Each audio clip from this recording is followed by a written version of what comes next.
پاکستان کے 77ویں یوم آزادی کے موقع پہ ضلع ایبٹ آباد میں رنگا رنگ تقریبات کا انعقاد۔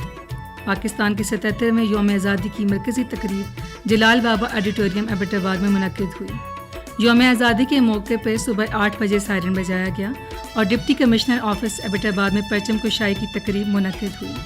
تقریب میں additional deputy commissioner finance and planning Abbas Afridi, assistant commissioner headquarter Zarkashar Khan Toru, additional assistant commissioners line departments اور ریونیو اسٹاف نے شرکت کی۔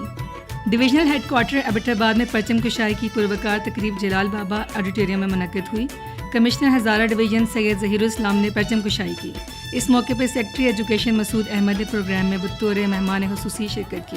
Regional police officer Abbottabad Tahir Ayub Khan, deputy commissioner Abbottabad Khalid Iqbal, district police officer Umar Tufail, director education Samina Altaf اور دیگر اعلیٰ افسران بھی موقع پہ موجود رہے۔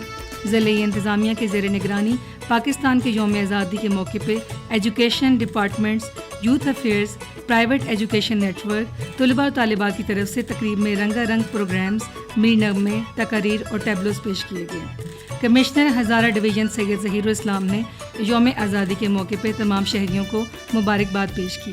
بچوں کی آزادی کے جوش اور ولولے کو سراہا اور محنت اور لگن سے ملک کی تعلیم اور ترقی کے لیے اپنا کردار ادا کرنے